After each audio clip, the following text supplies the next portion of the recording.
మా పార్టీ నుంచే ఇంచుమించుగా 21 మందిని మభ్యపెట్టి పదవులతో మభ్యపెట్టి డబ్బులతో మభ్యపెట్టి కొనడాన్నే రాజకీయ ఏకీకరణ అంటారా అన్నటువంటిది నా యొక్క ప్రశ్న. అధికారంలోకి వచ్చిన తర్వాత ఈరోజు ఆయన చేస్తున్నటువంటి పని రాజకీయ పార్టీలకు చెందినటువంటి ఇతర పార్టీల మీద ఎన్నికైనటువంటి శాసనసభ్యులను కొనడం, పార్లమెంటు సభ్యులను కొనడం, వారికి మంత్రి పదవులను కట్టిపెట్టడం, వారికి వివిధ రకాలైనటువంటి ప్రభుత్వ కాంట్రాక్టులను ఇవ్వడం, ఇవన్నీ కూడా జరుగుతూ ఉంది. ఇది చాలా తప్పు అన్నటువంటిది నేను మీడియా ద్వారా కూడా తెలియజేస్తున్నాను. గతంలో పార్ట్నర్షిప్ సమ్మిట్ అని ఈ యొక్క విశాఖపట్నంలో 2 సార్లు జరపడం జరిగింది. మొట్టమొదటి పార్ట్నర్షిప్ సమ్మిట్లో ఇన్వెస్టర్స్ మీట్లో ఇంచుమించుగా 2 లక్షల కోట్లకు ఎంఓయూలు ఎంటర్ కావడం జరిగింది. రెండవ మీట్లో ఇంచుమించుగా 4 లక్షల కోట్ల రూపాయల పైగా పైచిలుకు ఎంఓయూలు ఎంటర్ అయ్యామన్నటువంటి విషయాన్ని ఆయన చెప్పడం జరిగింది.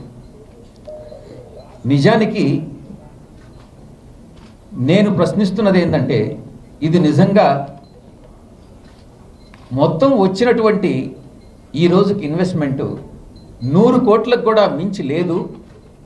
కానీ ఈరోజు ఈ యొక్క విశాఖపట్నం జిల్లాలోనే మొత్తం జరిగినటువంటి భూ కుంభకోణం 2 లక్షల కోట్ల నుంచి 3 లక్షల కోట్ల రూపాయల వరకు ఇంచుమించుగా 1,00,000 ఎకరాలని తెలుగుదేశం పార్టీకి చెందినటువంటి రాజకీయ నాయకులు స్వయాన ముఖ్యమంత్రి గారి పర్యవేక్షణలో, ఆయన కుమారుడు పర్యవేక్షణలో జరిపినటువంటి భూ కుంభకోణం, ముఖ్యంగా ఇక్కడ ఉన్నటువంటి ఈ జిల్లాకు చెందినటువంటి మంత్రులు, శాసనసభ్యులు అందరితో కూడా కలిపి ఈరోజు పార్ట్నర్షిప్ సమ్మిట్ అని చెప్పినటువంటి వ్యక్తి ఈరోజు ఇది పార్ట్నర్షిప్ సమ్మిట్ కాదు, ఇది సెటిల్మెంట్ సమ్మిట్లు అన్నటువంటిది నేను చెప్తా ఉన్నా.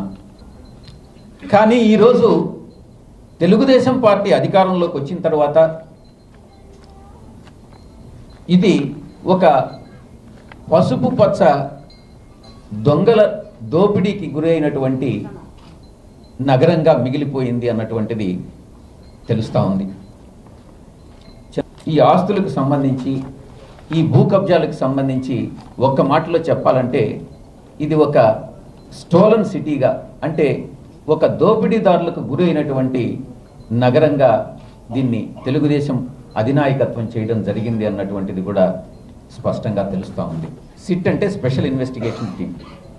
కానీ ఈరోజు ఈ సిట్ ఎలా తయారైంది అని అంటే, సిట్ అంటే సిట్, స్టాండ్ అంటే స్టాండ్ అన్నట్టు ప్రభుత్వ ఆదేశాల మేరకు, ప్రభుత్వ పెద్దల మేరకు నిష్పాక్షికంగా విచారణ జరపకుండా ఏదో తూతూ మంత్రంగా విచారణ జరపాలన్నటువంటి ఉద్దేశంతో ఈరోజు సిట్ను నియమించారన్నటువంటి విషయం కూడా మనకు తెలుస్తూ ఉంది.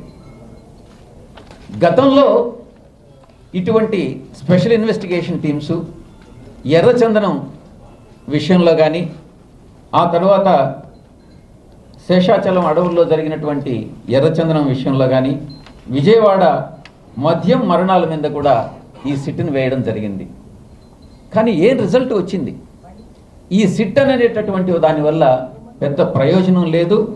నిజానికి నిజమైనటువంటి దోషులు వెలికి తీయాలి అని అంటే, వారిని శిక్షించాలి అని అంటే సిట్ కాదు, సెంట్రల్ బ్యూరో ఆఫ్ ఇన్వెస్టిగేషన్కి ఈ యొక్క విచారణను ఇవ్వాలా అన్నటువంటిది మా యొక్క పార్టీ డిమాండ్ అన్నటువంటిది నేను తెలియజేస్తాను. జిల్లా కలెక్టర్ గారే మొట్టమొదటిసారిగా ఆయన ఈ విషయాన్ని ప్రస్తావించినప్పుడు 1,00,000 ఎకరాలకు పైగా రికార్డులు ట్యాంపరింగ్ అవ్వడం జరిగింది అని ఆయనే స్వయాన ఒప్పుకొని, తరువాత రాజకీయ ప్రముఖుల ప్రమేయంతో ఇలాంటి కుంభకోణం లేదు, ట్యాంపరింగ్ వంచి ఒక 244 ఎకరాలకు మాత్రమే సంబంధించి జరిగింది అన్నటువంటి విషయాన్ని తర్వాత మాట మార్చడం జరిగింది.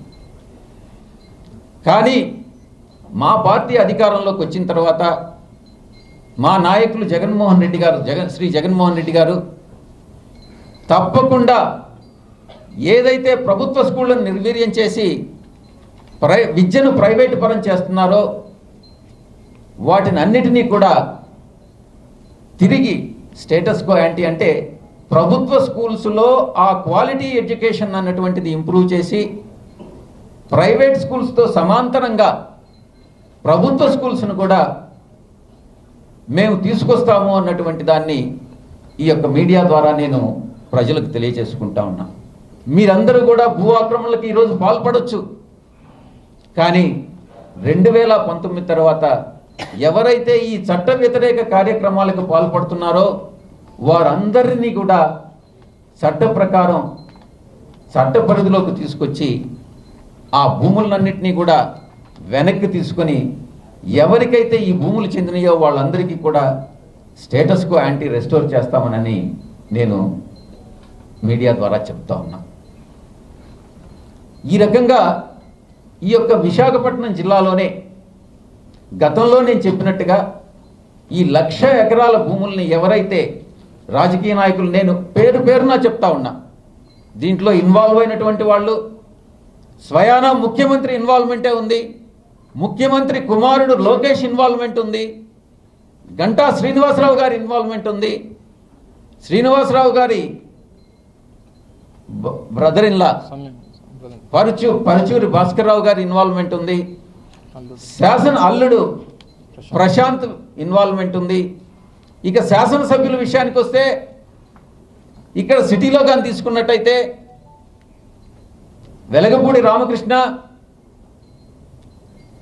అనకాపల్లి ఎమ్మెల్యే పీలా గోవింద్, యలమంచి పెందుర్తి ఎమ్మెల్యే బండారు సత్యనారాయణ గారు, ఆయన కుమారుడు, యలమంచిలి శాసనసభ్యులు పంచకర్ల రమేష్ బాబు, పాయకరావుపేట శాసనసభ్యురాలు అనిత, వీళ్ళందరి ఇన్వాల్వ్మెంట్ కూడా ఉంది.